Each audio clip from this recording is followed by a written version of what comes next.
Hello, I'm Evelyn Dugan. I'm 12 years old. I'm in the 7th grade and I live in Princeton, New Jersey. I understand that you want me to chop an onion. So how I do it is I chop it down the center, and I always chop off this side, the top, but I never chop off the root because I learned that if you chop off the root, that's what makes you start crying. So I don't like crying when I'm in the kitchen. So then I just cut it close to the root as I can. And then I cut it horizontally, kind of on an angle down, very low, and then higher up, and then I cut down.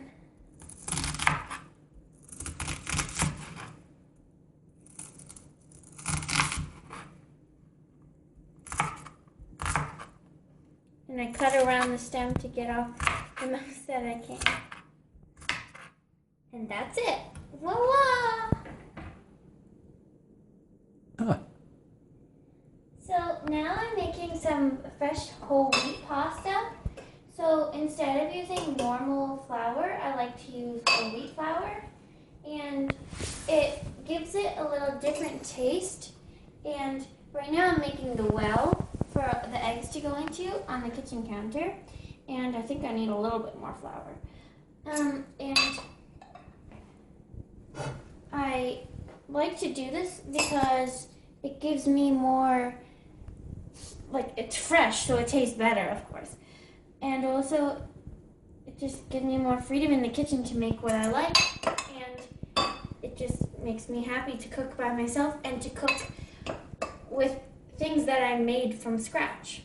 So here is the well that we are going to crack the eggs in. Now I'm just cracking the egg yolks into the little crevice that I made out of the flour, and I added in 1 egg white so that it would give it a little bit fluffier texture. And I'm just gonna put those aside and wash my hands now.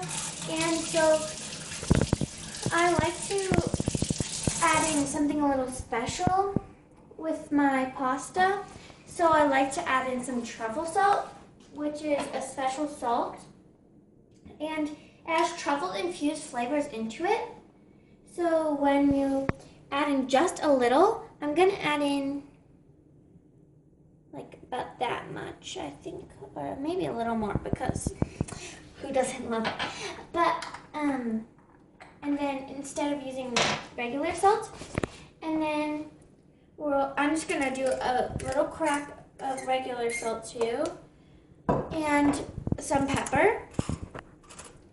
And then I'm going to whisk up the eggs inside of the little flour dome, so to speak, that I made.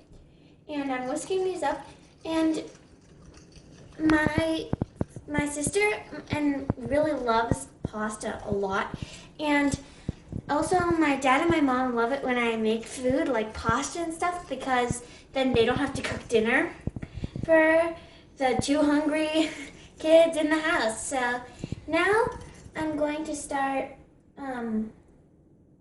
incorporating a little bit of flour, but keep on mixing it up. And I'm going to add in a lot of flour now and start mixing it up with a fork, and eventually turn to mixing it with my hands because it's very temperamental after you do it with a fork. Okay.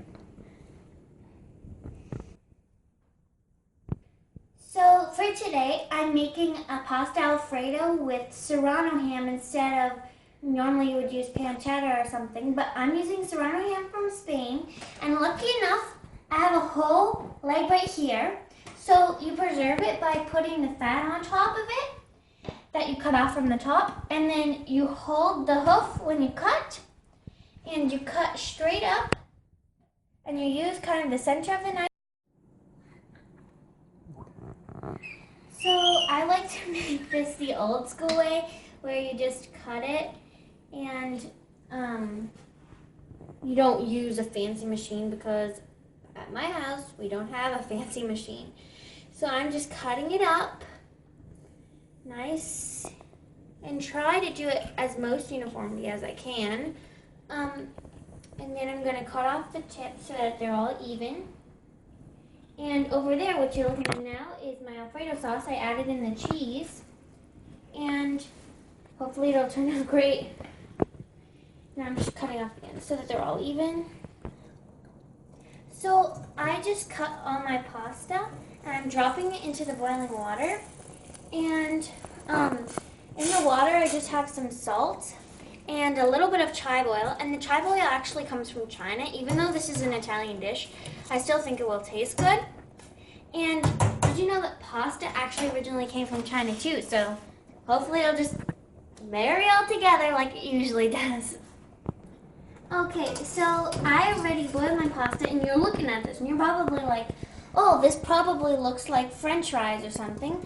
But I actually made it on purpose like that because my little cousins, my mom always asked me to make this for them because they don't like whole grain stuff or whole grain pasta. So when I make this for them, they're like, oh, French fries with cheese sauce, yay, yummy. So then we get them to eat some whole grains and some actual healthy food for once. So now I'm just gonna combine the sauce with the French fries and I'm gonna let that simmer a little. Oops, this one wants to get out. I'm gonna let it simmer a little and then in a minute we're gonna take it out and plate it. Yay! Okay, so I made a little crisp of serrano ham to go on top of the beautiful ham and cheese sauce that we made over the pasta. And I'm just going to bring this over here and I'm going to take off the crisps. I'm going to take them off here. They're just a little hot, so I'll let them sit a minute. And I started plating a little. So I'm going to just plate a dish. This is something that we've used for like our whole family. So when I make this, we put this on the table and everybody else has their own plate and they take from this. So now I'm just going to garnish it and I'm going to make it look very nice with some of the ham that I crisped up in the oven. And I'm going to add some green onions on top to give it a little crunch. And voila, it's done. And now, because I said it was family style, I'm going to serve myself a little dish like that and enjoy. That's really good. The cheesy flavor and then that hint of the flour, the whole grain just tastes wonderful. And you'll get that serrano ham. Just enough crunch. And I enjoyed this so much. I hope that you will enjoy it if you get to taste it sometime. And thank you for watching my video.